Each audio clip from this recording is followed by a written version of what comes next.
This is a show about our future. The ability to work well with AI and take advantage of it is now, more important than understanding Excel or the internet. Crafted text to my son using Gen Z slang. Yo fam, what's good? How you vibing? The conversation that a generation from now, we're not going to have to work as much. It's great that that's being started, because that's not, for technologists to understand better than anyone else.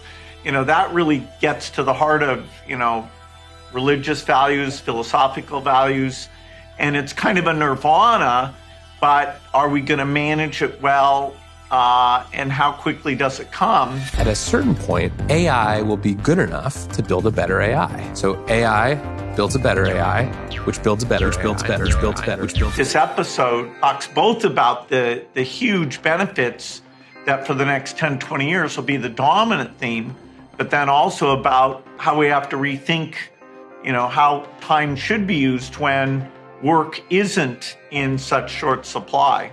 That discussion about if we can have enough teachers and doctors where, we have incredible shortages, even in rich countries, think of things like mental health, it's really an amazing thing that you deal with those shortages and you think, okay, how do we treat old people better? And what should the class size be? Can we make it be, 15 or 10?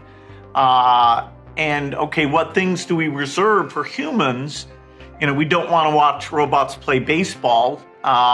So, what is that boundary where you say, okay, whatever the machines can do is great.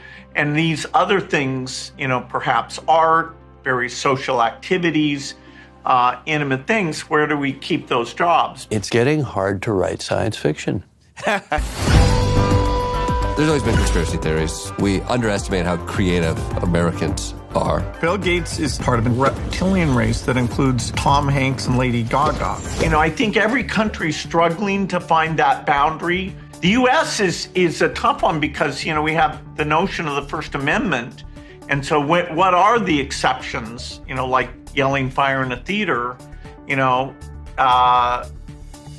because you're anonymous online, it can be worse. I do think over time, with things like deep fakes, most of the time you're online, you're going to want to be in an environment where the people are truly identified. That is, they're connected to a real world identity that you trust instead of just people saying whatever they want. And so the idea of provenance, who sent me this email, was that really them? We're going to have systems and behaviors that we're more aware of. Okay, who says that? Who created this? We have to give up hydrocarbons almost entirely.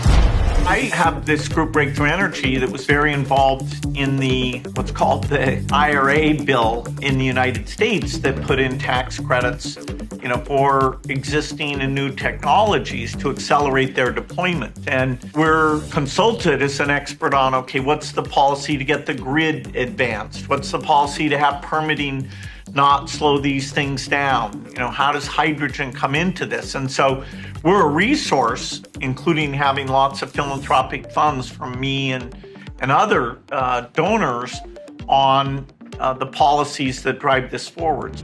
We're not meeting the activists' high expectations, including staying below the 1.5 degrees. We are making enough progress that people should not despair. That is, we need to keep working on this. And yes, we're going to have some ill effects that'll force us to do adaptation. I was able to tell the activists that things are a bit better than they expect, although their vehemence definitely had an effect on me to push harder. It was eye-opening how hardcore they were. And of course, they kept the issue visible.